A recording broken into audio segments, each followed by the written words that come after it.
जी बंद नहीं हो रहा है, देख नहीं बंद हो रहा तो एक तरीका है, बताए तरीका। बहुत बढ़िया तरीका है। बंद हो गया, चलो माइक बंद हो गया। सुजीत भाई का अगर माइक न बंद होता तो तरीका एक था हमारे पास, सभी माइक बंद हो जाते हैं। उस तरीका को फॉलो करने से बस फोन को पकड़ो और फेंक दो। चलो तो जैसा कि मैं दोस्तों, अभी तक मेरी सिंधु घाटी सभ्यता से 2 क्लासें हो चुकी हैं और ये तीसरी क्लास है। और सिंधु घाटी सभ्यता के बारे में मैंने सबसे पहले आपको क्या बताया था, मैं थोड़ा सा रिव्यू आपको दिला दूं कि क्या मैंने पढ़ाया, उसके बाद फिर मैं आगे चलता हूँ। सबसे पहले मैंने विस्तार की चर्चा की थी, इस सभ्यता का विस्तार कैसा था वो जानकारी मैंने आपको दे रखी है और उसका आपका रिकॉर्डिंग है, वीडियो पड़ा है, उसको आप देखिएगा और नोट्स बनाते चलिएगा। साथ में देख के अगर आप खुद का नोट्स बनाते हैं अच्छी बात है, नहीं बनाते हैं तो भी अच्छी ही बात है। इसकी चर्चा हमने कर दी थी पहले वीडियो में। दूसरे वीडियो में हमने प्रमुख केंद्रों की बात की थी, जिसमें हमने मोहनजोदड़ो, हड़प्पा, मोहनजोदड़ो, हड़प्पा, इसके अलावा कालीबंगा, लोथल, इन सभी लोथल की बात कर दी थी। कई सारे स्थलों की पिछली क्लास में मैंने चर्चा कर दी थी। और चर्चा कर रहा था मैं सुत्ता गेंडोल सुरकोटड़ा की, किसकी, धौलावीरा की चर्चा कर रहा था। किसकी चर्चा कर रहा था? धौलावीरा की। धौलावीरा की बेसिकली मैं गुजरात में पाए जाने वाले प्रमुख सिंधु घाटी सभ्यता कालीन स्थलों की मैं चर्चा कर रहा था। और उसी क्रम में बीच में मेरा मार्कर बंद हो गया था। लास्ट में क्लास में कल इंक नहीं थी, परसों के दिन सॉरी, तो मार्कर बंद हो गया था, तो बीच में ही धौलावीरा में बीच में ही हमें क्लास बंद करनी पड़ गई थी। हालांकि आज ऐसा कुछ नहीं होगा, आज सभी स्थल खत्म हो जाएंगे और जो भी बचा होगा वो भी प्रयास करेंगे खत्म करने का। और इसके बाद मैंने बताया था कि केंद्रों के बाद हमें पढ़ाना क्या है, केंद्रों के बाद हमें पढ़ाना है कला को, अर्थात इस सभ्यता में कला थी तो अपने किस रूप में थी और कला के रूप में यहाँ लोग क्या क्या बनाते थे। तो यहाँ कला के रूप में स्थापत्य से लोग परिचित थे, अर्थात स्थापत्य मिलता है, बहुत ही उन्नत किस्म का स्थापत्य मिलता है सिंधु घाटी सभ्यता से। और इस टाइम के लोग कला में मूर्ति कला से भी परिचित थे, मूर्तियां बनाते हैं, क्योंकि कई सारी सिंधु सभ्यता से मूर्तियां मिलती हैं जैसा कि आप सभी लोग जानते हो। तो मूर्ति कला, मोहरे वगैरह ये जो भी चीजें हैं इस टाइम का कला का जो भी है वो सारा कुछ आज की क्लास में कंप्लीट किया जाएगा। तो मैं क्लास को वहां से स्टार्ट करूंगा जहां से कल स्टॉप हो गई थी। तो सिंधु घाटी सभ्यता में हमने बताया था, थोड़ा सा मैं मैप बनाऊंगा, जरा देखिएगा।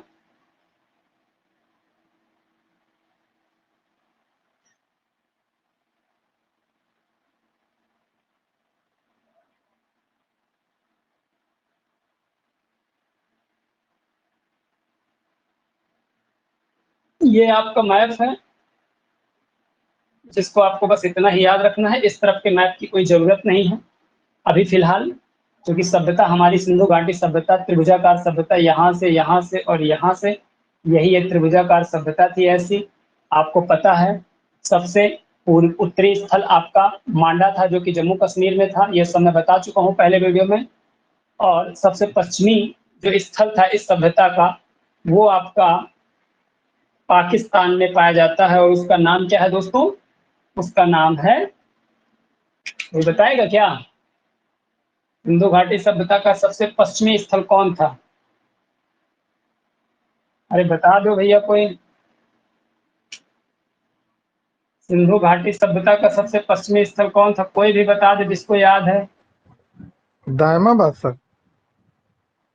पश्चिमी स्थल, वेस्टर्न, पश्चिमी, पश्चिमी पूछ रहा हूँ। सिंधु घाटी सभ्यता का सबसे पश्चिमी, ना कि मैं दक्षिणी। अरे सिंधु घाटी सभ्यता का मोस्ट नॉर्थ स्थल, साउथ, ईस्ट, वेस्ट। नॉर्थ था मांडा जो कि जम्मू कश्मीर में है। पश्चिमी पूछ रहा हूं मैं, पश्चिमी पूछ रहा हूँ, पश्चिमी, पूर्वी नहीं पूछ रहा हूँ। पूर्वी स्थल था आलमगीर। सुरकोटदा। सुरकोटदा गुजरात में पड़ता है। सुत का गेंदोल है मेरे भाई, सुत का गेंदोल, सुत का गेंदोल जो कि पाकिस्तान में पड़ता है। कहाँ पड़ता है? पाकिस्तान में, दास्क नदी के किनारे। कहाँ पर पड़ता है? दास्क नदी के किनारे। किस प्रांत में? तो बलूचिस्तान प्रांत में। ये इसकी लोकेशन है, मैं पूछ रहा हूँ। वैसे पश्चिमी ये हुआ ना, पूर्वी आपका आलमगीर सब मैं पढ़ा चुका हूँ भाई साहब। रिकॉर्डिंग देखते रहिए सभी लोग, पुरानी रिकॉर्डिंग सब समझ लो रामबाण है आपके लिए।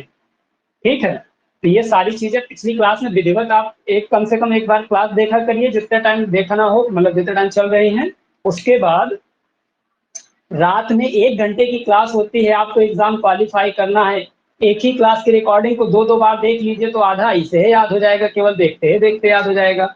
ये जो स्थल था, दक्षिणी स्थल था, ये है दायमाबाद। बताओ, आपको कल की परसों की क्लास से ये चीज याद नहीं है?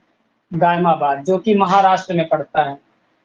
ये सब मैं बता चुका हूँ, मुझे दोबारा ना इस चीज को बतानी पड़े, क्योंकि अगर दोबारा बताएंगे तो फिर क्लास लंबी हो जाएगी। ठीक है, तो कृपया करके सभी लोग रिकॉर्डिंग को कम से कम 1 से 2 बार देखें।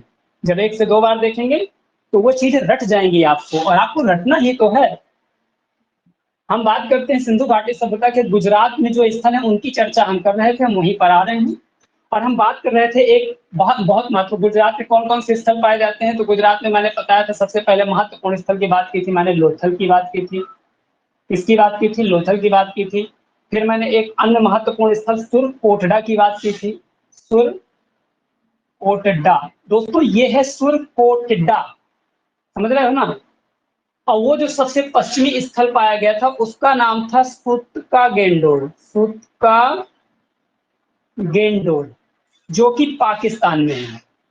ठीक है ना? और यह है सुरकोटडा जो कि गुजरात में पड़ता है। इस चीज पर कंफ्यूजन मत होइएगा प्लीज। तो ये लोथल, गुजरात में लोथल पाया जाता है, गुजरात में ही सुरकोटडा पाया जाता है, गुजरात में ही आपका धौलावीरा भी पाया जाता है। धौलावीरा भी पाया जाता है। गुजरात में आपका रंगपुर, रंगपुर भी पाया जाता है। तो मैं मेन बात कर रहा था, इसके जो महत्वपूर्ण स्थल है लोथल है। लोथल की चर्चा मैंने कर दी थी। सारी चीजें मैंने बताया था कि लोथल से क्या क्या मिलता है, जांत का मतलब आटा पीसने की चक्की वगैरह, सारी चीजें मैंने बता दी थी। मम्मी के प्रमाण वगैरह सब यहीं से मिलते हैं। इन सब चीज की चर्चा मैंने पिछली क्लास में कर दी थी। ठीक है, हम बात कर रहे थे धौलावीरा की। ठीक है ना? तो इसी की बात करने दो। कोई कंफ्यूजन हो किसी चीज का तो हमसे आप पूछ सकते हैं।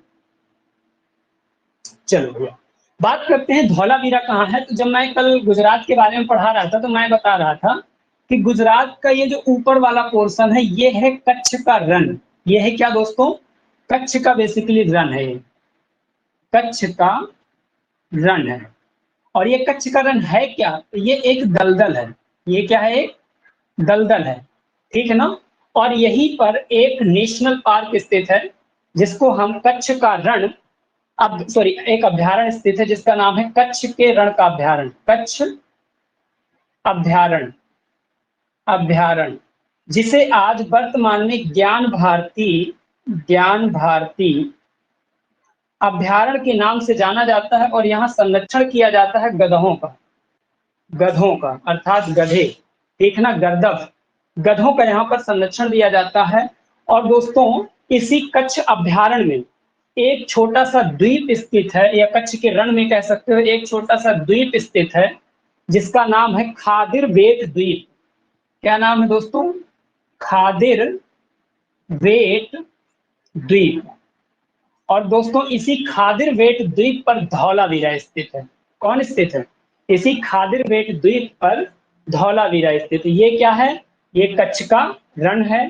कच्छ का रण क्या है? एक दलदल है। यहीं पर कच्छ अभ्यारण्य स्थित है जिसे आज ज्ञान भारती नेशनल पार्क के नाम, ज्ञान भारती अभ्यारण्य के नाम से जानते हैं। यहाँ पर गधों का संरक्षण किया जाता है। दोस्तों इसी कच्छ के रण में एक खादिर बेट द्वीप स्थित है। और इसी खादिर बेट द्वीप पर धौलावीरा नामक एक स्थल स्थित है। ये खादिर बेट द्वीप या धौलावीरा गुजरात में कहाँ पड़ता है? तो ये गुजरात के आपका पड़ता है कच्छ जिले में। कहाँ पर? कच्छ जिले में।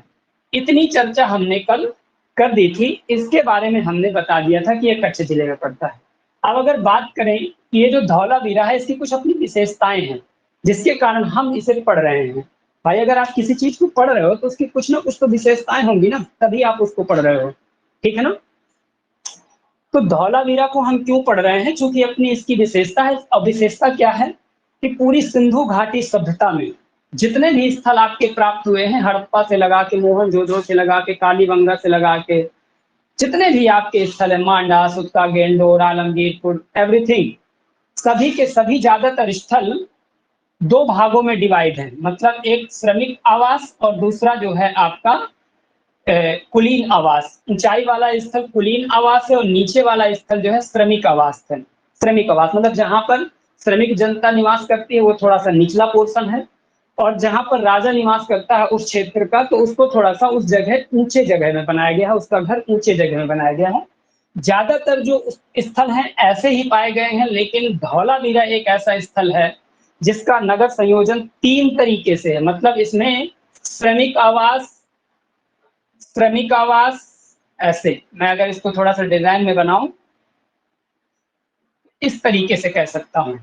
ये जो क्षेत्र है यहाँ पर राजाओं के घर बने हैं, अर्थात राजा का क्या मतलब, जो भी उस समय का कुलीन परिवार रहता रहा होगा उसका घर बना है, ये कुलीन वर्ग है। और उसके फिर नीचे थोड़ा सा मध्यवर्ती वर्ग रहने वाले के घर बने हैं, और उसके फिर नीचे एक छोटा मतलब श्रमिक आवास। तो कह सकते हो कि धौलावीरा एकमात्र ऐसा स्थल है जिसका नगर नियोजन तेहरा है, अर्थात 3 स्टेप पर यह नगर बसा हुआ है। बाकी ज्यादातर नगर जो हड़प्पा सभ्यता के हैं, या तो वो सिंगल बसे हुए हैं या तो वो डबल बसे हुए हैं, अर्थात श्रमिक टीला या तो एक तरीके से कुलीन वर्ग, इस तरीके से विभाजित है। लेकिन धौलावीरा जो है आपका 3 स्तरों में विभाजित एक नगर नियोजन संरचना लिए हुए है, जो कि अपने आप में ये काफी इंपॉर्टेंट है। तो एक तरीके से एक पहला पॉइंट तो यही हो गया इसका कि भाई इसका नगर नियोजन कैसा है। इसका नगर नियोजन त्रिस्तरीय है, अर्थात त्रिस्तरीय है। पहला फैक्ट इंपॉर्टेंट आपको ये याद हो जाना चाहिए। अगर बात करें इस पूरे स्थल की, पूरे धौलावीरा की, तो धौलावीरा दोस्तों लगभग 120 एकड़ में, कितने में, लगभग 120 एकड़ में फैला हुआ है। और इसकी आकृति पूछी गई है कि इसकी आकृति देखो, सिंधु घाटी सभ्यता की आकृति तो त्रिभुजाकार आती है। कैसी आती है, त्रिभुजाकार आती है लगभग। लेकिन धौलावीरा की जो आकृति है वो चतुर्भुज आकार की आती है, ऐसे लगभग बसा हुआ है। कैसे बसा हुआ है, इस टाइप से बसा हुआ है। लगभग कितने क्षेत्र में, तो 120 एकड़ में यह स्थल बसा हुआ है, वो भी किस राज्य में, गुजरात राज्य में। अगर हम इसकी बात करें, इसके अंदर एक और महत्वपूर्ण विशेषता है जल प्रबंधन, जल प्रबंधन प्रणाली। इस सभ्यता की सबसे महत्वपूर्ण दोस्तों जो बात है वो इसकी जल प्रबंधन प्रणाली है। अर्थात पूरी सभ्यता में, पूरी सिंधु घाटी कालीन सभ्यता में सबसे अच्छा जल प्रबंधन कोई पूछे कहाँ का था, तो आप कह सकते हो कि यह जल प्रबंधन धौलावीरा का था। और इसीलिए धौलावीरा को यूनेस्को ने, किसने, यूनेस्को ने, इसीलिए धौलावीरा को यूनेस्को ने 2021 में, अभी हाल ही में, ज्यादा पुरानी बात नहीं है, इसको आपका विश्व विरासत स्थल घोषित किया गया है। क्या घोषित किया गया है, विश्व विरासत स्थल। और इस आधार पर भारत में यूनेस्को के कुल कितने विश्व विरासत स्थल हैं, 40 विश्व विरासत स्थल हो गए हैं। ये एकदम करंट का डाटा है, ठीक है ना, करंट से रिलेटेड है कि धौलावीरा को अभी हाल ही में यूनेस्को ने विश्व विरासत स्थल घोषित किया है, वर्ल्ड हेरिटेज साइट घोषित किया है। क्यों घोषित किया है, अपने आप में ये बहुत पुराना है, सिंधु घाटी कालीन सभ्यता का स्थल है और इसकी जल प्रबंधन प्रणाली बहुत ही उन्नत किस्म की थी और इससे आज सीख लेनी चाहिए हमारे समाज को, ठीक है ना। तो इसलिए बेसिकली इसको यूनेस्को ने विश्व विरासत स्थल के तौर पे घोषित किया है। और कौन से नंबर का दोस्तों, ये विश्व विरासत स्थल, इस तरीके से देखा जाए टोटल भारत में कितने विश्व विरासत स्थल हो गए, 40 विश्व विरासत स्थल हो गए। इसके पहले यूनेस्को ने किसे घोषित किया था विश्व विरासत स्थल, भारत का वो स्थल कौन है, तो वो है रमप्पा मंदिर। इसकी मैंने चर्चा पिछले कर दी थी। रमप्पा मंदिर ये कहाँ स्थित है, रमप्पा मंदिर तेलंगाना में, तेलंगाना में स्थित है, तेलंगाना में, ठीक है ना। पालमपेट में, तेलंगाना में कहाँ पर? पालमपेट में। किस भगवान को समर्पित है? तो भगवान शिव जी को समर्पित है, शिव को समर्पित है। ठीक है ना, तो ये बात हो गई। अब अगर बात करें धौलावीरा की सबसे अच्छी बात क्या है? जल प्रबंधन प्रणाली। एक बहुत अच्छी चीज धौलावीरा के लिए है, धौलावीरा से दोस्तों साइन बोर्ड मिला है। क्या मिला है? Sign board. Sign board, sign board कहां से मिलता है? पूरी सभ्यता में एकमात्र ऐसा स्थल है जहां से साइन बोर्ड के साक्ष्य मिले हैं।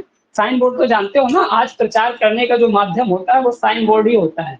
आप अपना साइन बोर्ड में लिखवा दिया, ये ब्यूटी पार्लर इधर, वो ब्यूटी पार्लर इधर ठीक है ना, या कोचिंग का नाम या किसी भी चीज का नाम आप साइन बोर्ड में ही तो लिखाते हो। प्रचार का एक तरीका होता है, या रोड में लगे होते हैं, कृपया इधर दाएं मुड़े, कृपया यहाँ डाइवर्जन है, वो साइन बोर्ड ही कहलाता है। ठीक है ना, जो हमें संकेत देता है कि यहाँ पर कोई चीज स्थित है। तो साइन बोर्ड के साक्ष्य हमें सबसे पहले यहाँ से मिलते हैं, धौलावीरा से मिला है साइन बोर्ड का प्रमाण। और ये एक साइन बोर्ड ऐसे आयताकार पट्टी मिली है, और इसमें कुल 10 अक्षरों से पता नहीं क्या लिखा है। ऐसे ही कुल 10 अक्षर लिखे हैं इसमें टोटल। कोई पूछे इस साइन बोर्ड में टोटल कितने अक्षर लिखे हैं? 10 अक्षर लिखे हैं। अब इन 10 अक्षर को आज तक कोई पढ़ नहीं पाया कि इसका मतलब क्या है, तो हम भी नहीं पढ़ पाते भैया इसका मतलब क्या है।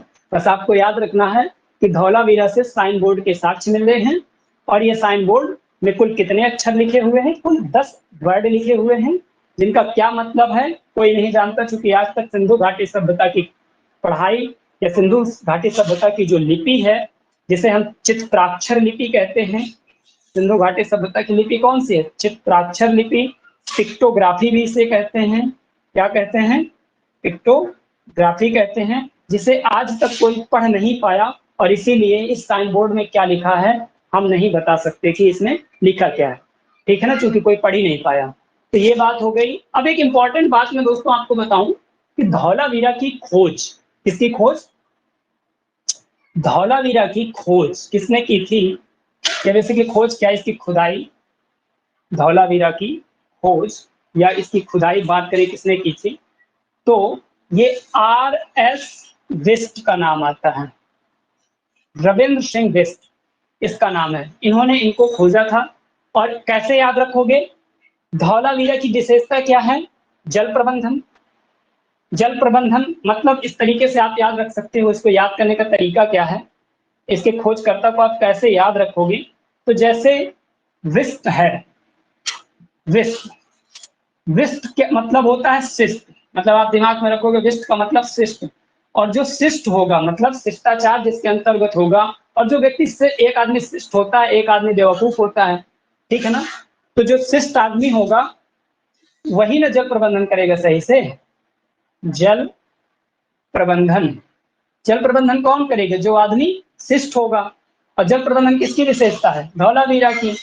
जल प्रबंधन अगर धौलावीरा की विशेषता है, जल प्रबंधन शिष्ट लोग ही करते हैं, बेवकूफ लोग कभी जल प्रबंधन करते ही नहीं, वो लोग केवल पानी बर्बाद करते हैं। और शिष्ट बराबर विष्ट। और इस तरीके से याद रख सकते हो कि धौलावीरा की खोज किसने की थी? रविंद्र सिंह बिस्ट ने की थी, अर्थात R.S. बिस्ट ने की थी। और इस तरीके से इसके खोजकर्ता को आसानी से क्या कर सकते हैं हम लोग? याद कर सकते हैं, बिना किसी अधिक परिश्रम के इसे हम याद कर सकते हैं। तो इतनी चीज समझ में आ गई, हम बढ़ते हैं आगे। प्रिया, बात समझ में आ रही है कि नहीं समझ में आ रही है? हम जिसका नाम लिया करें कृपया माइक खोल के बोल दिया करें।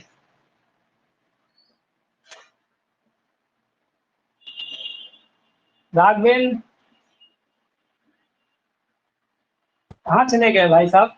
जी सर जी, आ रहा है सर बात समझ में आ रही है?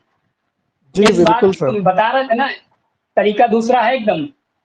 हाँ डिफरेंट है सर पिछले बार से। हाँ, समझ में आना चाहिए। जी सर। ओके।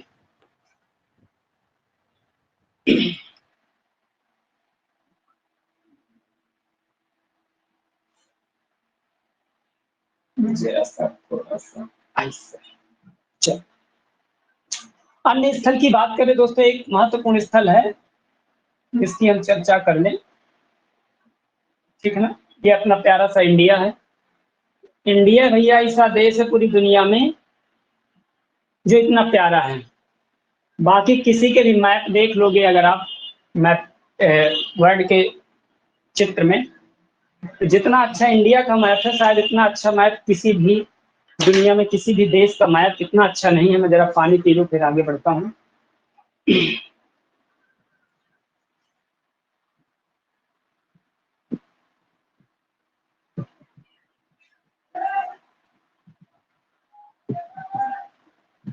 क्या भाई किसी का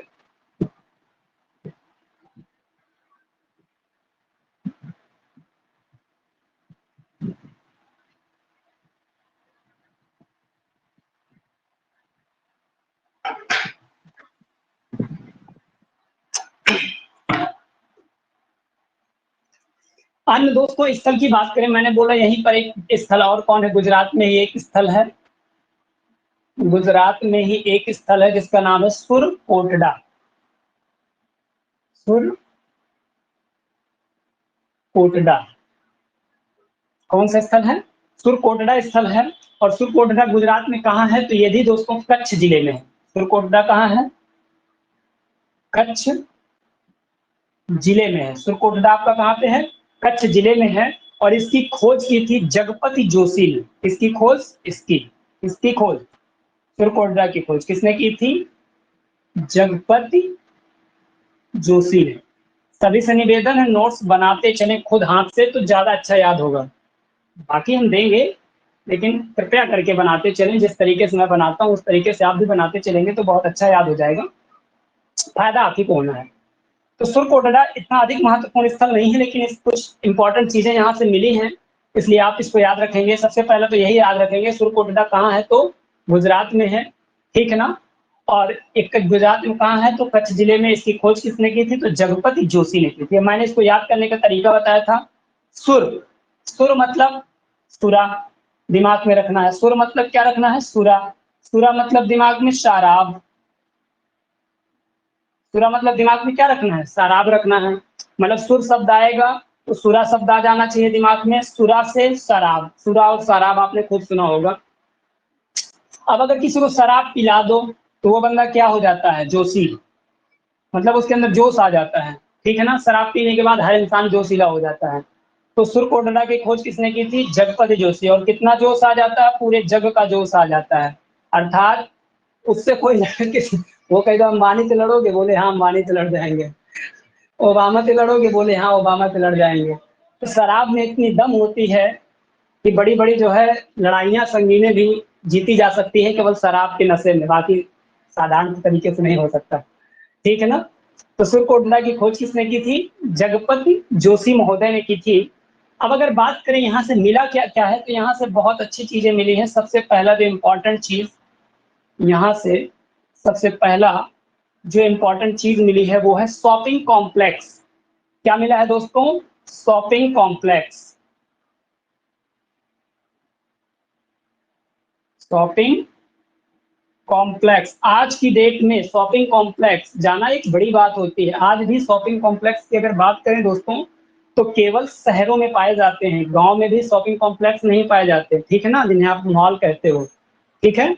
और यहाँ से शॉपिंग कॉम्प्लेक्स मिलता है सुरकोटडा से, जो कि अपने आप में एक बहुत बड़ी बात होती है। आज से 5000 साल पहले अगर आप शॉपिंग कॉम्प्लेक्स जैसी कोई चीज मिलती है या उस स्ट्रक्चर की कोई चीज मिलती है तो बहुत बड़ी बात है। शॉपिंग कॉम्प्लेक्स मिला है और एक चीज मिला है, एंटी मनी की छड़ मिली है।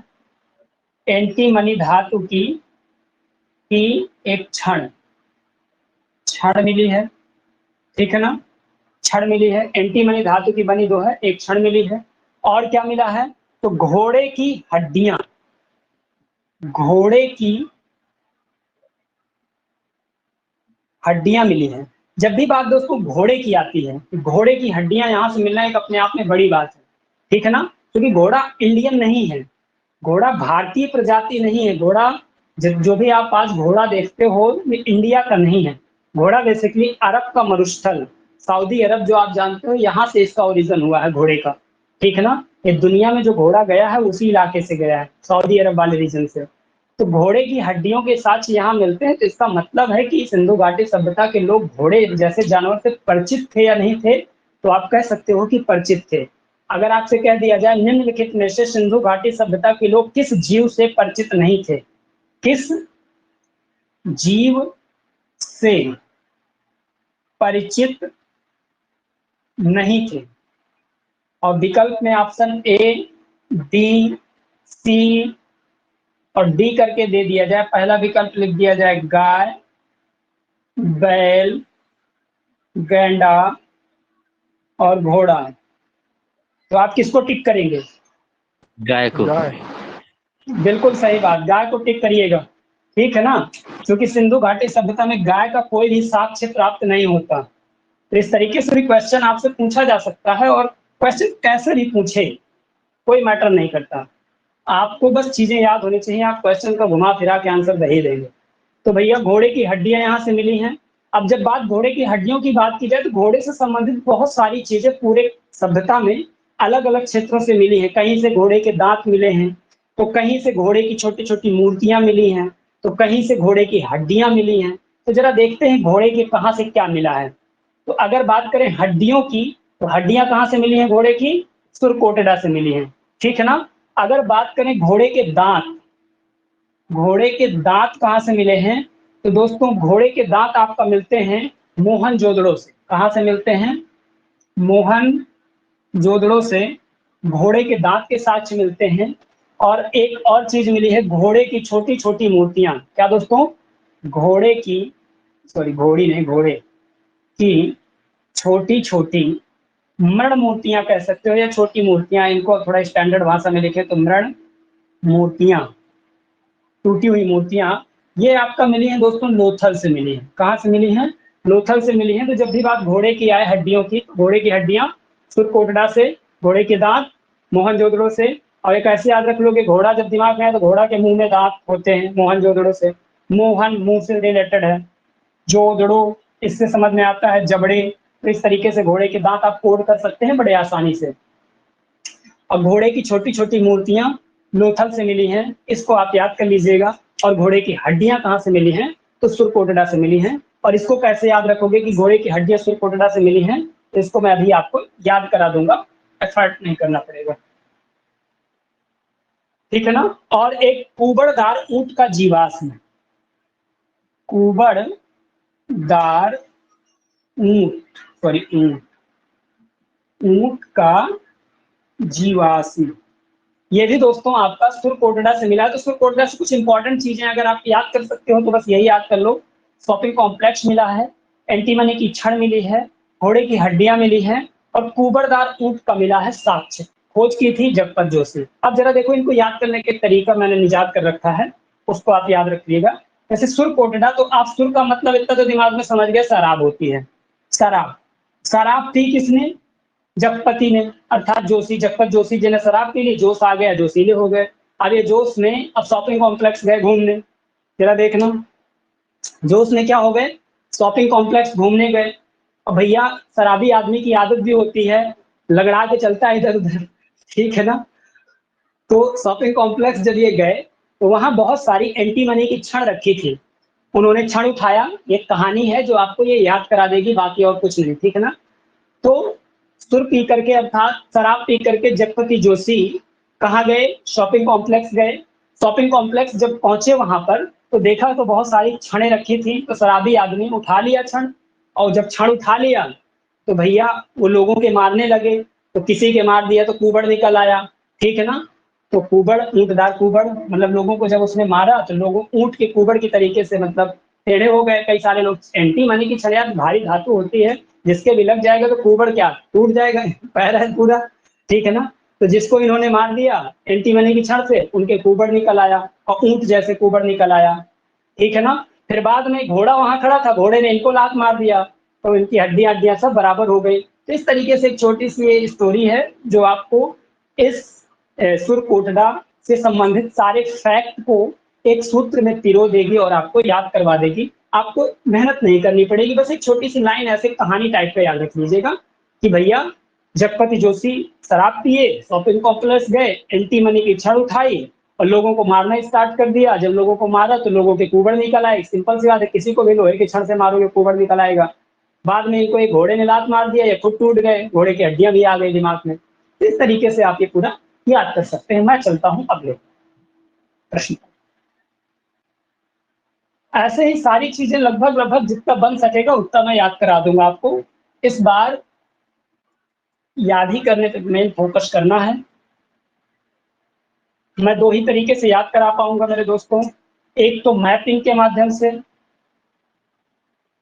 और दूसरा कोड, जिसको आप ट्रिक बोलते हो, ठीक है ना। या तो मैं ज्यादातर चीजें मैपिंग में बनाता हूँ, इसलिए कई सारी चीजें तो आपको ऐसे ही देखने में याद हो जाएंगी। जब चीज देखोगे कि अच्छे गुजरात में चित्र बन रहा है तो ऐसे याद हो जाता है। नॉर्मल अभी लिखो सुरकोटा गुजरात में होता है तो याद करने वाले लड़के तो याद कर लेते हैं, लेकिन अगर आपने उस चीज को चित्र में देखा है तो मुझे ऐसी उम्मीद है कि आप अधिक अच्छा याद कर सकते हैं, ठीक है ना। और दूसरा है, उसको मैं किसी ना किसी चीज से कोड से करा दूंगा, लेकिन ये कोड जो मैं बताया करता हूँ ये आपको याद होने चाहिए। या जब ये नोट्स बनाया करो तो वहीं पर इस चीज को, कोड को लिख लिया करो। एक बार लिख लोगे कोड, वही जो मैं बोलता रहता हूँ कभी कभी जहाँ ऐड कराता रहता हूँ, तो उम्मीद है कि फिर आपको कभी याद नहीं करना पड़ेगा। कंटिन्यू थोड़ा थोड़ा सा रिविजन करते रहिए, पेपर टाइम पे वो सारे कोड वगैरह याद करके चलिए तो कंफ्यूजन नहीं आएगा, आप टिक सही करके आएंगे, पेपर चाहे जितना कठिन कर दे, ठीक। और इस बार तो बहुत सारा पढ़ने को है, सारी चीजें चलेंगी, सारे आर्टिस्ट पढ़ना है, सभी आर्टिस्ट के चित्र पढ़ने हैं, और ये सारे आर्टिस्ट आएंगे जो इनके जो चित्र होंगे वो सारा का सारा कोड में चलेगा, क्योंकि उनको याद नहीं कर सकता कोई भी इंसान। एक दो आर्टिस्ट हो तो भैया याद कर ले, सारे को भरे पड़े आर्टिस्ट हैं, कहाँ तक याद करेंगे।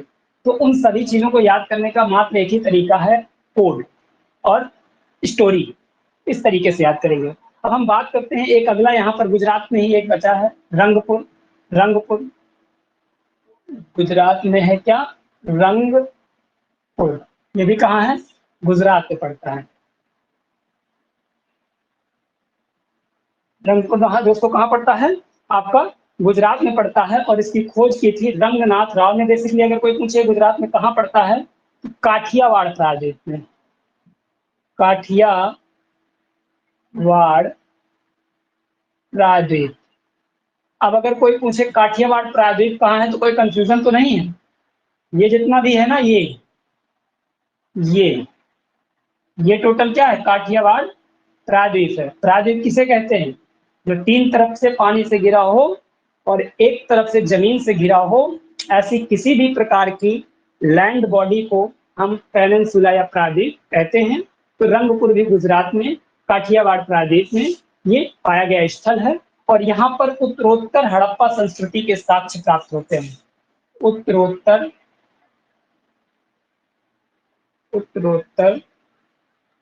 हड़प्पा संस्कृति के साक्ष्य प्राप्त होते हैं, ठीक है ना। मतलब हड़प्पा संस्कृति जब खत्म हो रही थी तो उस टाइम का साक्ष्य यहाँ से आपको प्राप्त होते हैं। तो एक चीज इंपॉर्टेंट है, बस इतना ही इसमें याद रख लीजिए। एक अगला इंपॉर्टेंट का नाम मैं लिखने जा रहा हूँ और इसका नाम है दोस्तों कालीबंगन। कौन सा बंगन? कालीबंगन।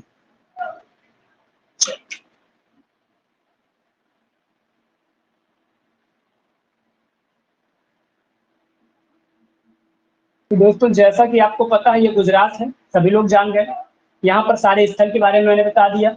उसके बाद अगर आप देखोगे तो यहाँ पर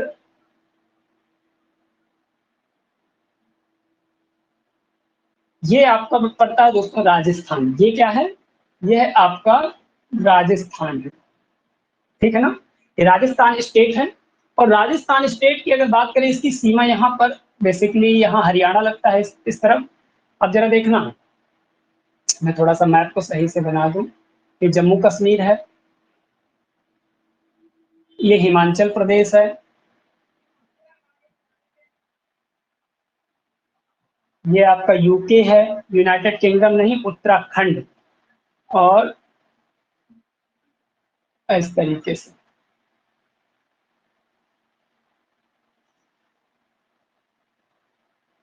ये आपका यूपी है,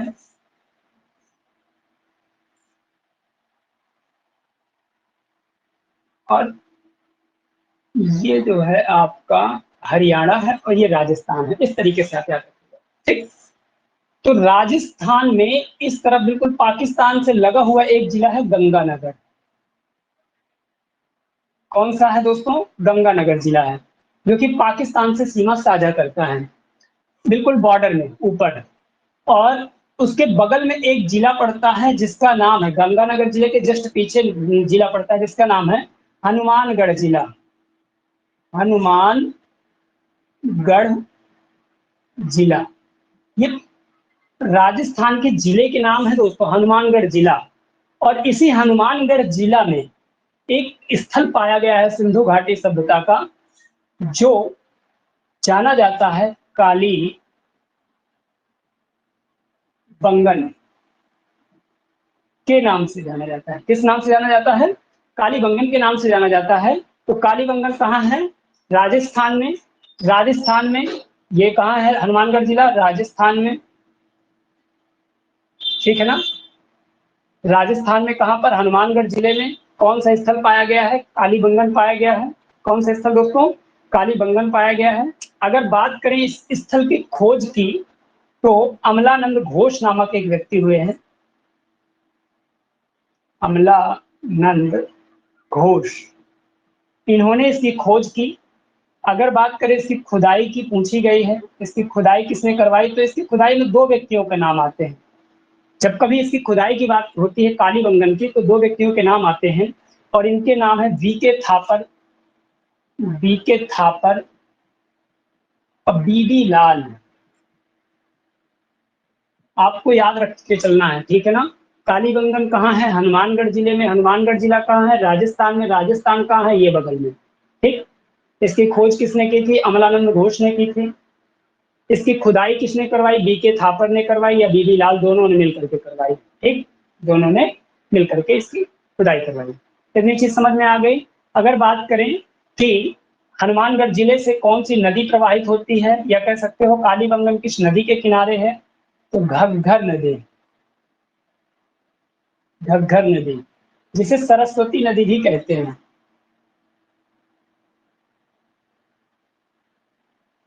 एक सरस्वती नदी, ये वही सरस्वती नदी है जो मेन सरस्वती जिसे आप जानते हैं, वही सरस्वती नदी है। लेकिन हिमालय के उत्थान के कारण इसने अपना डायरेक्शन बदल दिया है। लेकिन हमारे पौराणिक ग्रंथ में यही माना जाता है कि ये सरस्वती नदी आपका इलाहाबाद में आके गंगा से मिलती है। हालांकि ऐसी कोई नदी नहीं आके मिलती, केवल कहावतें बस बची हैं। बाकी ये सरस्वती नदी का डायरेक्शन चेंज हो गया है। पहले ये बहती थी इसी डायरेक्शन में, ठीक है ना। बाद में इसका हिमालय के उत्थान के कारण इसका डायरेक्शन बदल गया, और ये घग्घर नदी के नाम से वर्तमान में जानी जाती है।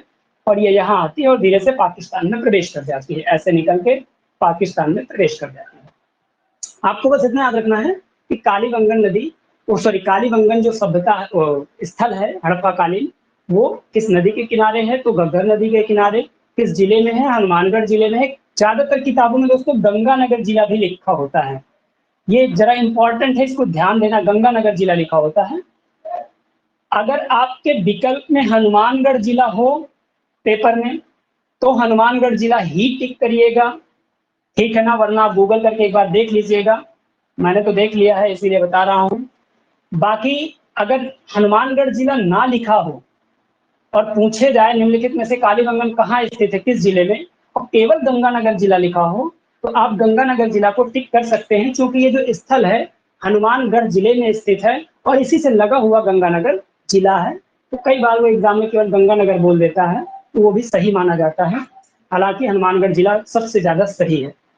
तो इतनी चीज हो गई, खुदाई किसने की, खोज किसने करवाई।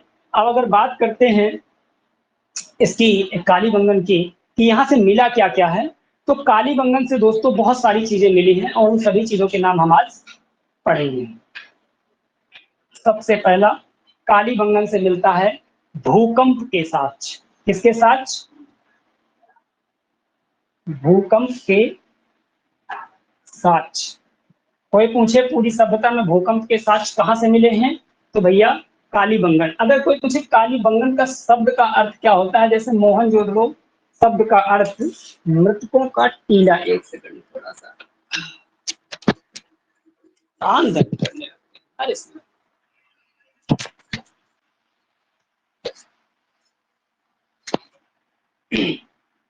आवाज आ रही है? Hello hello. रिप्लाई करिए प्लीज। क्या है? चलो, तो मेरे भाई भूकंप के साक्ष्य आपके कहाँ से प्राप्त होते हैं? कालीबंगन नामक स्थल से ही प्राप्त होते हैं। और एक इंपॉर्टेंट चीज ही, एक ही खेत में दो फसल उगाए जाने के साक्ष्य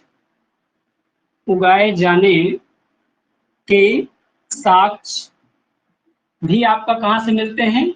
ये भी कालीबंगन से मिलते हैं। अगर दोस्तों आपसे कोई ये पूछ ले कि पूरे सिंधु घाटी सभ्यता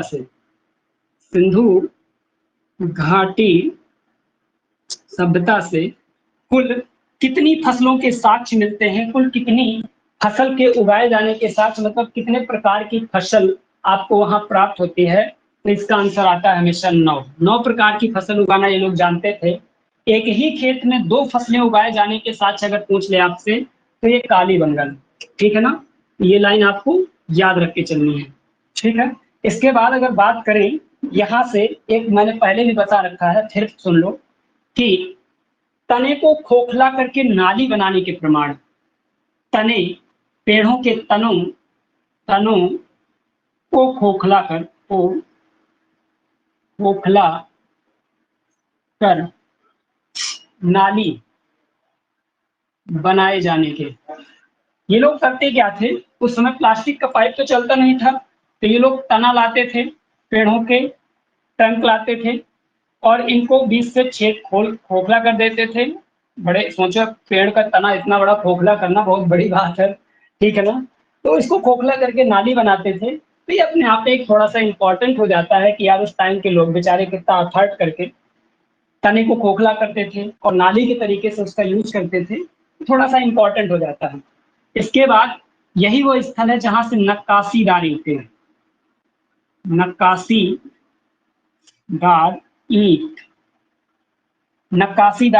मतलब डिजाइनर ईंट मैंने बताया था, डिजाइनर ईंट कहाँ से प्राप्त होते हैं, वो यहीं से आते हैं। और मैंने बताया था वक्राकार ईंट, क्या बताया था दोस्तों, वक्राकार ईंट कहाँ से प्राप्त होते हैं, तो चरोंदड़ों से प्राप्त होते हैं। ये सारी चीजें बताई थी। और एल आकार का ईंटा मोहनजोदड़ो से प्राप्त होता है। बाकी ईंटे का डायमेंशन क्या था, ईंटा कैसा था, 4:2:1 के अनुपात में ईंटा हुआ करता था। 4 लंबाई थी, 2 चौड़ाई थी और 1 उसकी मोटाई हुआ करती थी। तो ये ईंटे का है। एक चीज यहाँ से और मिली है, जरा देख लो क्या मिला है। मिला ये है कि एक मनुष्य की खोपड़ी मिली है, जरा इसको इरेज कर दो। मनुष्य की क्या मिली है, एक खोपड़ी मिली है। कालीबंगा से एक मनुष्य की खोपड़ी मिली है।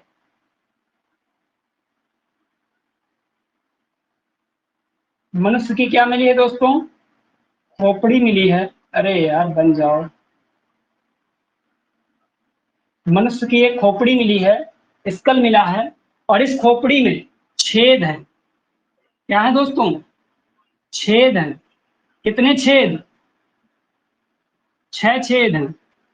कितने छेद हैं दोस्तों, एक खोपड़ा मिला है, खोपड़ी बेसिकली मनुष्य की एक खोपड़ी मिली है और इसमें कितने छेद हैं, 6 छेद हैं। जिससे ये पता चलता है कि यहाँ के लोग शल्य चिकित्सा के बारे में जानते थे। शल्य चिकित्सा, और उस समय मनुष्य की खोपड़ी में छेद होने का कोई ना कोई तो कंसेप्ट रहा होगा मेरे भाई। खोपड़ी में छेद किसी न किसी कारण से तो किए होंगे। तो शल्य चिकित्सा, कोई ना कोई डिसीज सही करने के लिए उन्होंने खोपड़ी में छेद किए होंगे, ठीक है ना। तो खोपड़ी के छेद, 6 छेद, या खोपड़ी कहाँ से मिली है, ये कालीबंगन से मिली है। और कालीबंगन का अगर शब्द का अर्थ बोला जाए तो कालीबंगन का अर्थ होता है काले रंग की चूड़ियां। काले रंग की चूड़ियां, कालीबंगन का अर्थ क्या होता है, काले रंग की चूड़ियां। तो खोपड़ी में छेद हो और चाहे 2 फसलें हों और चाहे भूकंप, ये सब डेंजरस चीजें मिल रही हैं यहाँ पर, देख लो चाहे, ठीक है ना। खोपड़ी में छेद कर रहे हैं और दूसरा एक साथ 2 फसल पैदा कर रहे हैं। तीसरा, खोपड़ी में छेद तो समझ में खोपड़ी में छेद तो नहीं समझ में आता। खैर, पहला तो तने में छेद किए, नाली बना लिए, फिर खोपड़ी में छेद किए, शल्य चिकित्सा कर डाले, फिर 2-2 फसलें पैदा करी, भूकंप भी आए। ये सारा का सारा, और खोज करने वाले भी अमलानंद घोष, और खुदाई करने वाले बीके थापर, बीबी लाल। तो ये कुछ अपने आप में थोड़ा डेंजरस चीजें हैं, इनको आप याद कर लीजिएगा और हम बढ़ते हैं आगे।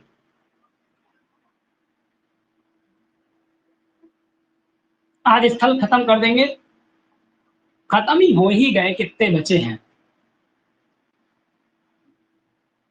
याद करना आपकी जिम्मेदारी है। ठीक?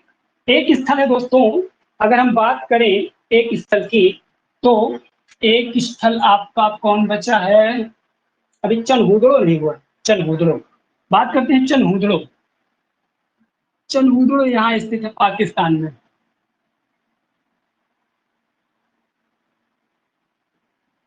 चनहूदड़ो इंपॉर्टेंट बहुत है। ये पाकिस्तान वाला इलाका है, ये पाकिस्तान वाला इलाका है। पाकिस्तान का कौन सा प्रांत? सिंध प्रांत। कौन सा प्रांत पड़ेगा दोस्तों?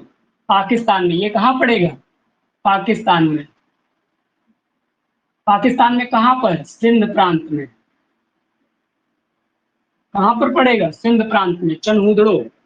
क्यों इंपॉर्टेंट है? बहुत इंपॉर्टेंट है, क्योंकि बहुत सारी इंपॉर्टेंट चीजें मिलेगी। इसकी अगर कोई पूछे खोज किसने की थी, तो चनहूदड़ो मजूमदार,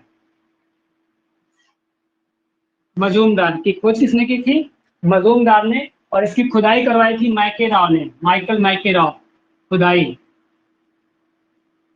किसने करवाई थी? जिसकी इंपॉर्टेंट है उसी की है लिख रहा हूं, मैकेराव। मैकेराव नामक व्यक्ति ने इसकी खुदाई करवाई थी। खोज किसने की थी? मजूमदार ने। चनहूदड़ो है कहाँ? पाकिस्तान में। पाकिस्तान में कहाँ? ये देखो सिंध प्रांत है, यहाँ है। सॉरी, ये सिंध प्रांत किस तरफ है? सॉरी, गलत हो गया। सिंध प्रांत इधर है, ये सिंध प्रांत है, ये बलूचिस्तान प्रांत है इस तरफ का। तो हम बात सिंध प्रांत की कर रहे हैं, ये ठीक, इसकी बात कर रहे हैं। खुदाई करवाई मैकेराव ने, खोज किया मजूमदार ने। किसकी? चनहूदड़ो की। कहाँ है? पाकिस्तान में। पाकिस्तान में कहाँ पर? सिंध प्रांत में। अगर हम बात करें यहाँ से मिला क्या है, तो सारा लेडीज का सामान है। लेडीज का सामान भी मिला है, इसके अलावा पुरुष का भी सामान मिला है। बहुत इंपॉर्टेंट चीजें मिली हैं, महत्वपूर्ण वस्तुएं क्या मिली हैं, जरा देखते हैं वस्तुएं यहाँ से क्या मिली है। सबसे पहला, लेडीजों की सबसे रिक्वायरमेंट की चीज, लिपस्टिक। लिपस्टिक, ठीक है ना?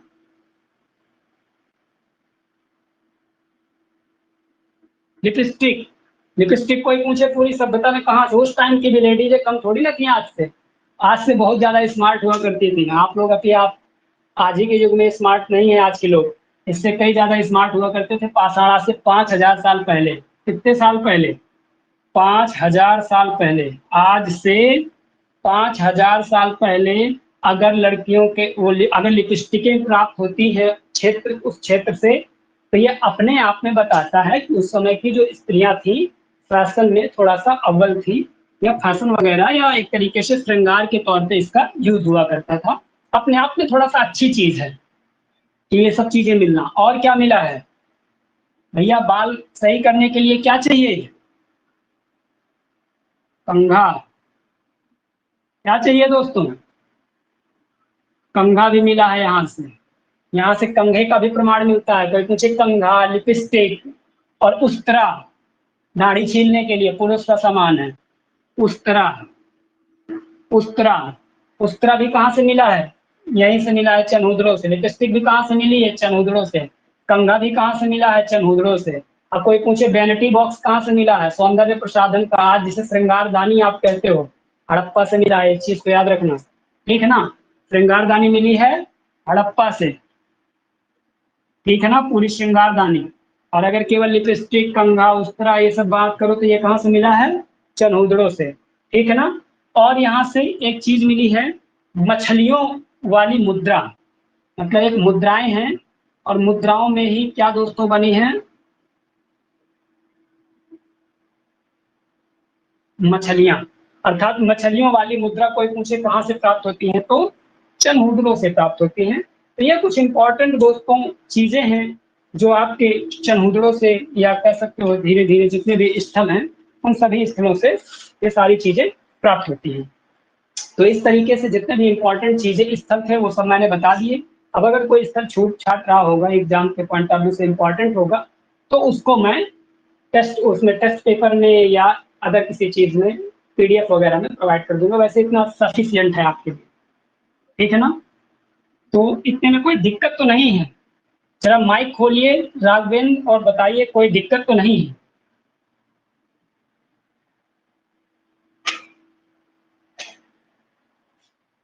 हेलो,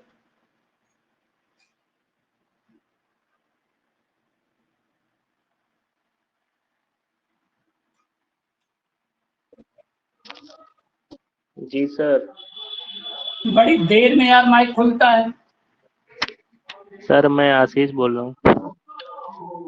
हाँ आशीष भाई, कोई दिक्कत? नहीं सर, कोई दिक्कत नहीं। समझ में आ रहा है? बढ़िया। हाँ सर, समझ में आ रहा। चलो, ये हमने क्लियर कर दिया, हमने ये क्लियर कर दिया। अब हम बात करने वाले हैं इसकी। इसके पहले थोड़ा सा जलपान हो जाए, मतलब पानी पी लिया जाए। पानी यार, फिर चालू करते। अरे यार,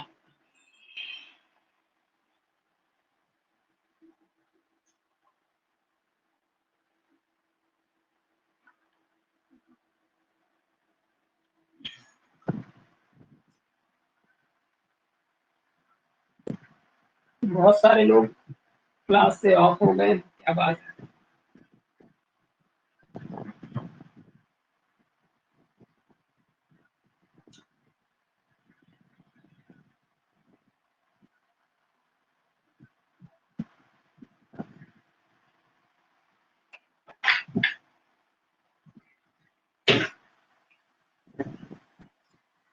भैया क्लास से ऑफ ना हुआ करिए, कंटिन्यू क्लास चलने दिया करिए। आप लोग ऑफ हो जाते हो, सब गड़बड़ा जाता है सिस्टम। चलो मित्रों, मोदी जी आएंगे थोड़ी देर में।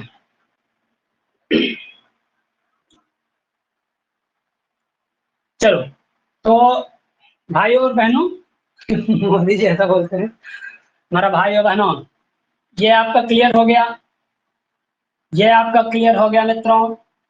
अब आपका कला अर्थात सिंधु घाटी सभ्यता की कला, उस समय कला में क्या क्या था, लगभग सब कुछ पढ़ा चुका हूँ। वही चीजें थोड़ा सा यहाँ रिपीट होंगी, इंपॉर्टेंट एक दो चीजें और आ जाएंगी और इस तरीके से आपका सिंधु घाटी सभ्यता क्या हो जाएगी, समाप्त हो जाएगी। तो जरा देखो, हम पढ़ने जा रहे हैं कला। क्या पढ़ने जा रहे हैं दोस्तों? सिंधु घाटी सभ्यता कालीन कला। हमने कला में बताया क्या है कि पढ़ेंगे क्या कला में? तो कला में हमने सबसे पहले बताया था हम पढ़ेंगे उसका स्थापत्य। क्या पढ़ेंगे दोस्तों? स्थापत्य पढ़ेंगे। फिर हमने बताया था कला में हम पढ़ेंगे उसका बेसिकली क्या पढ़ने वाले हैं, मूर्ति कला। मूर्ति कला पढ़ने वाले हैं और मूर्ति कला के बाद इसी की क्या पढ़ेंगे, इसी टॉपिक का सिंधु घाटी सभ्यता कालीन कला का स्थापत्य पढ़ लेंगे, मूर्ति कला पढ़ लेंगे और इसके बाद दोस्तों पढ़ेंगे हम कल्चर। और सिंधु घाटी सभ्यता आपके एग्जाम के पॉइंट ऑफ व्यू से बहुत अधिक इंपॉर्टेंट है, इसलिए मैंने इसको इतना ज्यादा डिटेल में लेके चला हूं, ठीक है ना? अगर बात करें स्थापत्य में या वास्तुकला में, इसको स्थापत्य या वास्तुकला कह सकते हैं। इसके अंतर्गत बेसिकली हमें पढ़ना क्या है, नगर नियोजन। क्या पढ़ना है दोस्तों? नगर नियोजन पढ़ना है, ठीक है ना? मूर्ति कला के बारे में क्या पढ़ना है अभी बताने जा रहे हैं। तो इसमें नगर नियोजन को पढ़ना है। नगर नियोजन कैसा था? सबसे पहली बात अगर आपको कहें, हम याद कराने का प्रयास करें तो यहाँ के जो शहर थे, कहाँ के शहर थे? सिंधु सभ्यता के जो शहर थे। अगर कोई पूछे भाई शहर कितने थे, ये भी अपने आप में एक प्रश्न है कि हड़प्पा सभ्यता में कुल शहर कितने थे। आप हर एक स्थल को शहर की संज्ञा नहीं दी गई। जो हमारे इतिहासकार हैं उन्होंने कुल 6 स्थलों को ही क्या बोला है, शहर बोला है, अर्थात सिटी बोला है। शहर बोला है अर्थात सिटी बोला है। हड़प्पा काल के केवल 6 स्थल ही शहर हैं, और ये 6 स्थल कौन है? तो बोलो हड़प्पा, बोलो भैया हड़प्पा। हड़प्पा के बाद मोहनजोदड़ो,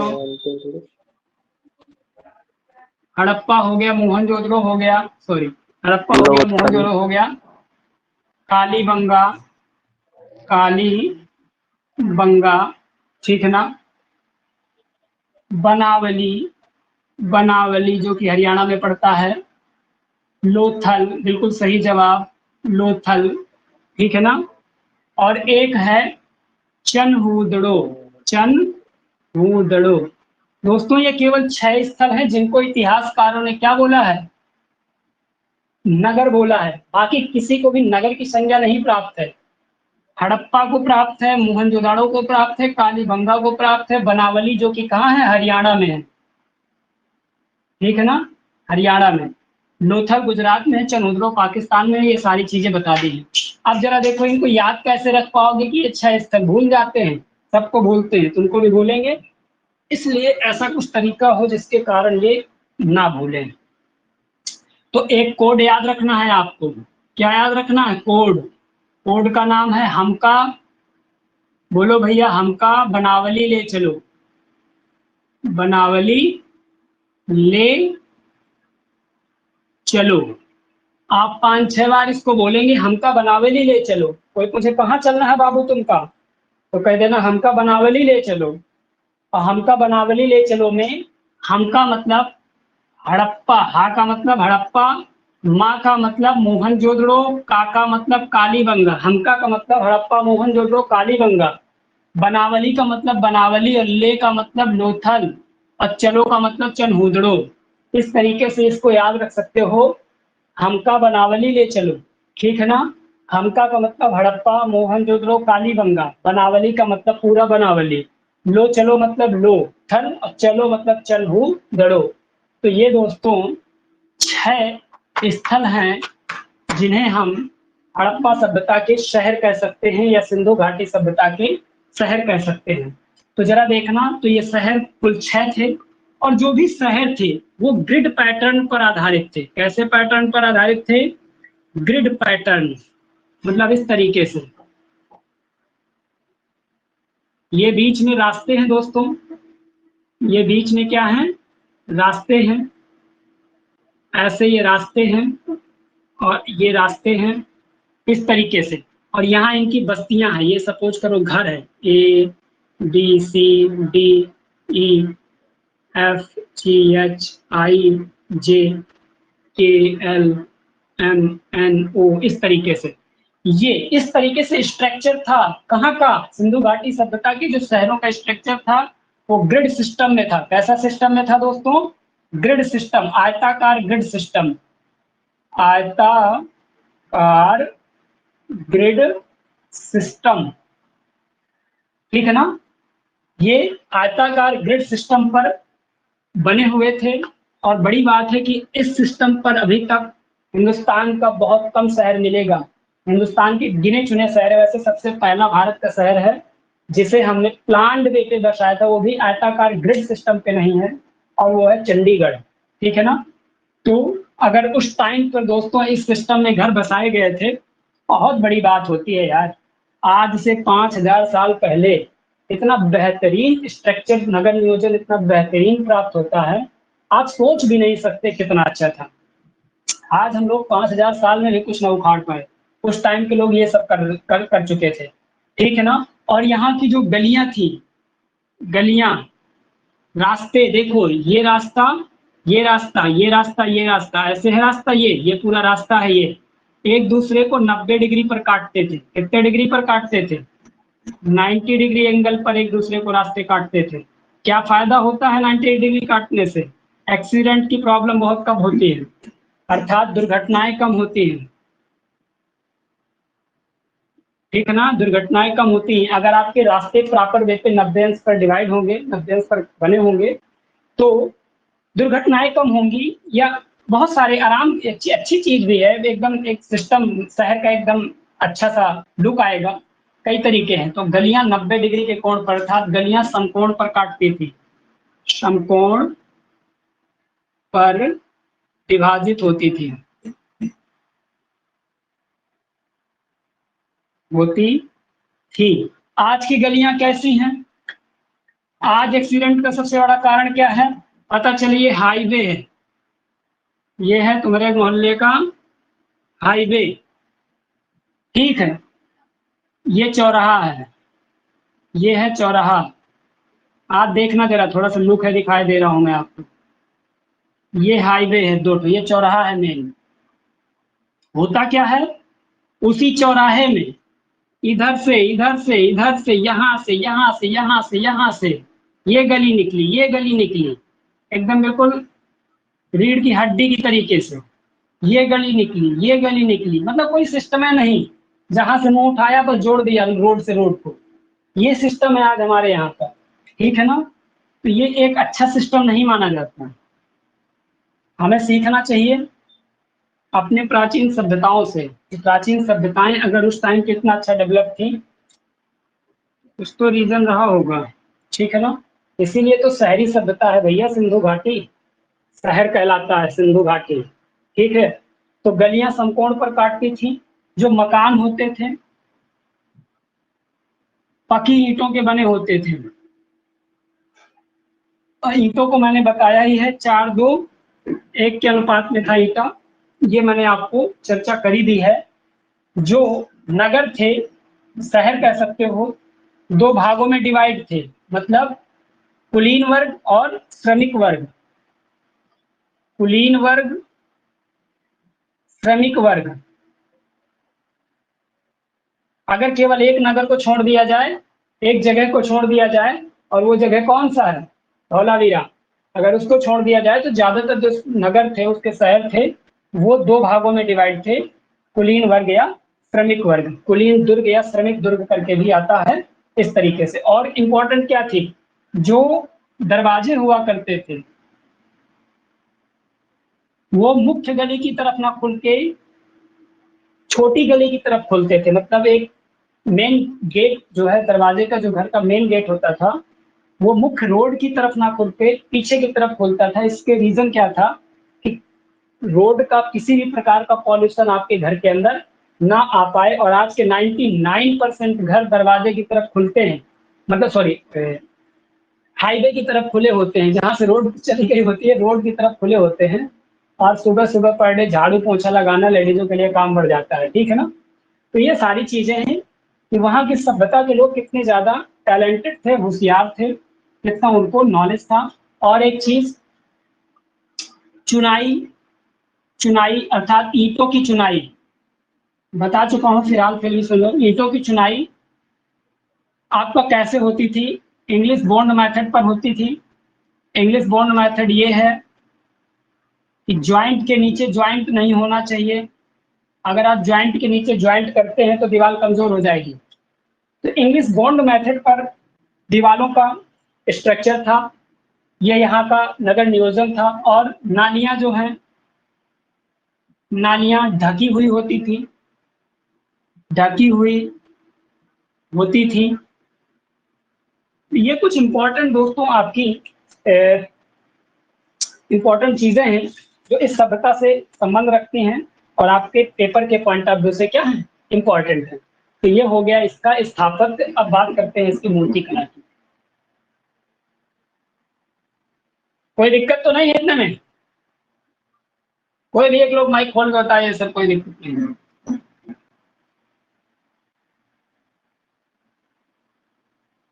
अरे मेरे भाइयों बहनों बोल दिया करो। ठीक है सर, समझ में आ रहा है।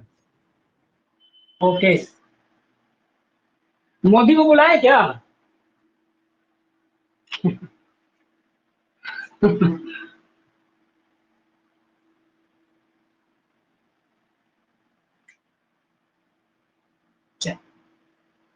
बात स्थापत्य की हो गई। अब हम बात करेंगे मूर्ति कला की। देखते हैं मूर्ति कला के अंतर्गत बेसिकली क्या क्या है। तो जैसे कि मूर्ति कला के रूप में ये लोग करते क्या थे, ये लोग मोहरों का निर्माण करते थे।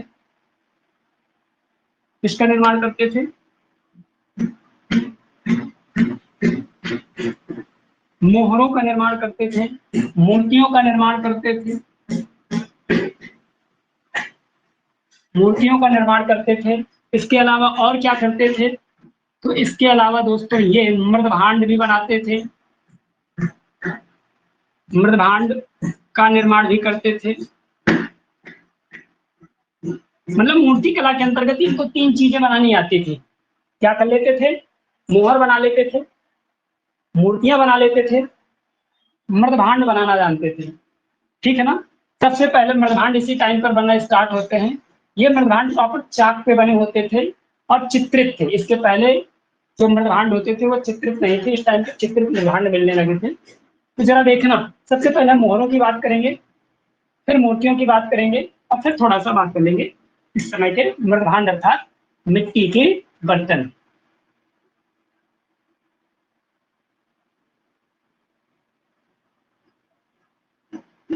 मिट्टी के बर्तन की बात करेंगे। मूर्तियों की बात तो मैंने कर ही ली है, जितनी मूर्तियां थी इंपॉर्टेंट तो मैंने बता ही दिया है। सबसे पहले मोहरों की बात करें। मोहरें अगर बात करें तो गोल मोहरें प्राप्त होती हैं, आयताकार भी मोहरें प्राप्त होती हैं, त्रिभुजाकार भी मोहरें प्राप्त होती हैं। इस तरीके की आपकी मोहरें यहाँ से प्राप्त होती हैं। लेकिन अगर कोई पूछे सिलेंड्रिकल आकार की मोहर, ऐसी मोहर कहाँ से प्राप्त होती हैं, तो ये भैया सिंधु घाटी सभ्यता से नहीं प्राप्त होती। ये मोहरें आपकी प्राप्त होती है सुमेरियन की सभ्यता से।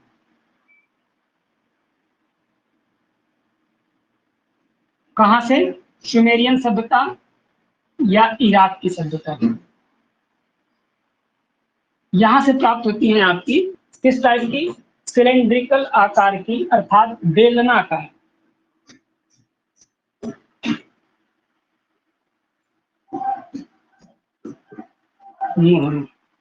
ये प्रमाण, ठीक है ना? तो बेलनाकार मोहरें कहाँ से प्राप्त होती है? सिंधु घाटी सभ्यता से बिल्कुल नहीं प्राप्त होती। ये मोहरें आपकी सुमेरियन सभ्यता, इराक की सभ्यता से प्राप्त होती हैं। भारत में ऐसी मोहरें प्रचलन में नहीं थी। भारत में जो मोहरें हुआ करती थी दोस्तों, वो आपकी गोल आकार की, चौकोर आकार की, त्रिभुजाकार की, इस टाइप की मोहरें आपका प्राप्त हुई। जरा देखते हैं एक चीज और इम्पोर्टेंट इसकी। जो मोहरें हुआ करती थी, ये मोहरें या तो पत्थर बोले तो आपका शेल खड़ी, एक विशेष प्रकार का बना था शेल खड़ी, और तांबा। शेल खड़ी और तांबे की मोहरें आपका सबसे ज्यादा प्राप्त होती हैं इस सभ्यता से। ठीक है ना? और अगर हम बात करें इसकी कि जो मोहरें थी, मोहरों के बारे में अगर बात करें तो मोहरों में जो लिपि लिखी होती थी, बेसिकली इसमें जो लिपि लिखी होती थी वो लिपि कैसी थी? चित्राक्षर लिपि थी। कैसी लिपि थी? चित्राक्षर लिपि थी। इसको हम किस नाम से जानते हैं? पिक्टोग्राफी के नाम से जानते हैं। तो चित्राक्षर लिपि का प्रयोग किया गया है। और अगर बात करें तो मोहरों में पशुओं के चित्र प्राप्त होते हैं। पशुओं के चित्र में केवल किसका चित्र? गाय का चित्र प्राप्त नहीं होता, बाकी लगभग सभी के चित्र प्राप्त होते हैं। ठीक है ना? गाय वाला एग्जाम्पल में देगा तो गाय वाले के चित्र का प्राप्त नहीं होता। बैल का सबसे ज्यादा अगर कोई चित्र प्राप्त होता है तो एक श्रृंगी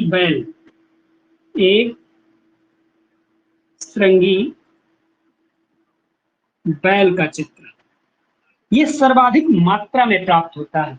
एक श्रृंगी बैल का चित्र सर्वाधिक मात्रा में प्राप्त होता है। और ये चित्र कहाँ बने होते थे? तो मोहरों में बने होते थे। कहाँ पर? इनकी जो भी इस टाइम की मोहर यूज करते थे। अगर कोई पूछे इनके मोहर का उपयोग क्या था, काहे के लिए मोहर बनाते थे,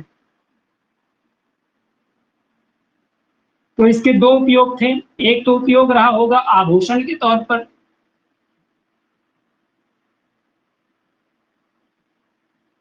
रूप में यूज करते थे, और दूसरा वाणिज्यिक लेन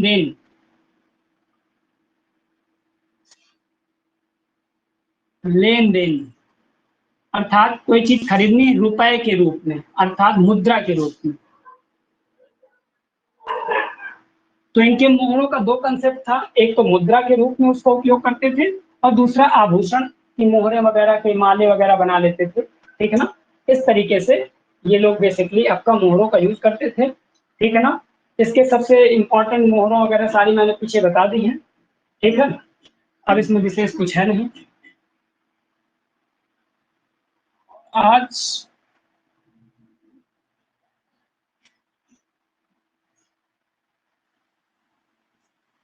मूर्तियों की अगर बात करें तो मूर्तियों में कुछ नहीं। मूर्ति ये लोग बनाते कैसे थे, सारी मूर्तियों की चर्चा मैंने जहां जहां मिली है वहां वहां कर दी है, बार बार चर्चा करना कोई जरूरत नहीं है। मूर्तियां जो मिली हैं, काष्य मूर्तियां मिली हैं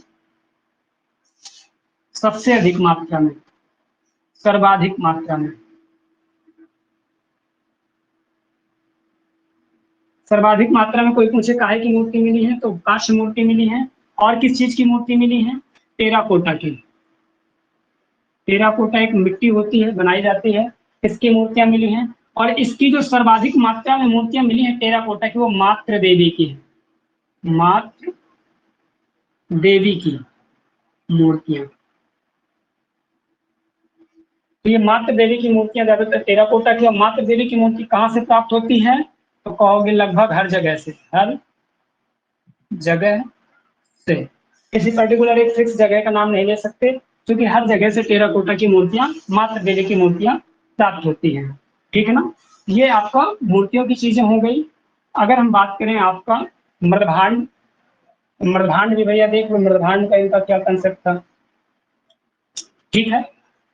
तो मिट्टी के बर्तन, अब मिट्टी के बर्तन ये लोग जो यूज करते थे वो बर्तन दो प्रकार के थे। पहला सादे, दूसरा चित्रित। पहला क्या थे, सादे बर्तन थे, और दूसरा क्या थे, चित्रित बर्तन थे। सादे बर्तन का उपयोग अनाज रखने में, अनाज रखने में करते थे, ठीक है ना। और चित्रित बर्तन के कई सारे उपयोग थे, डिजाइन के तौर पे, सजावट के तौर पे, इस तरीके से इनका उपयोग करते थे। इंपॉर्टेंट ये है कि जो चित्रित करते थे, करते कैसे थे, तो लाल रंग से इसका पृष्ठभूमि रचते थे, लाल पृष्ठभूमि रंग था, मतलब पूरा पुता होता था लाल रंग से, और काले रंग से डिजाइन करते थे।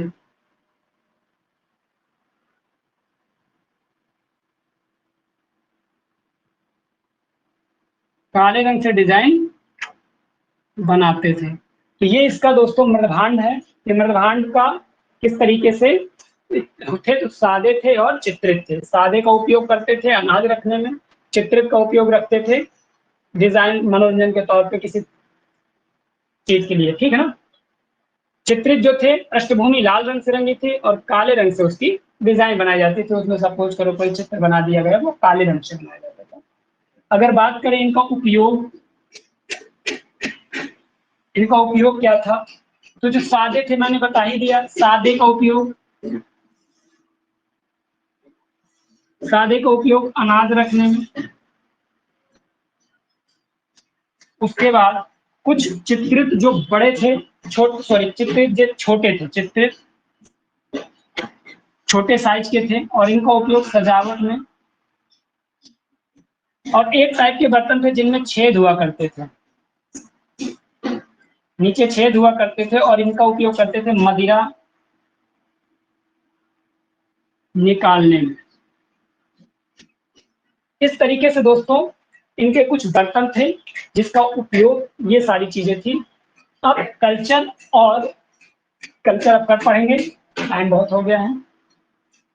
और एक चीज देखेंगे कि सिंधु घाटी सभ्यता के बाद किस तरीके से आगे चलना है, अर्थात हमने अभी तक जो पढ़ाया वो पढ़ाया क्या, जरा सुन लो।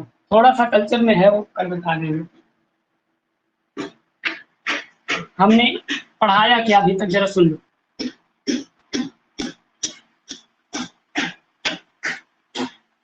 टीजीटी कला में सबसे पहले मैंने स्टार्ट किया था प्रागैतिहासिक।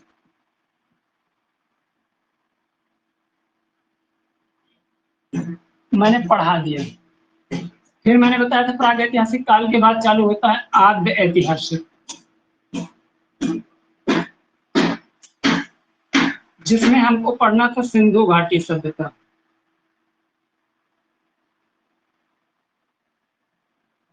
ये भी आपका कंप्लीट हो गया है। उसके बाद फिर मैंने बताया था इसके बाद आता है ऐतिहासिक काल।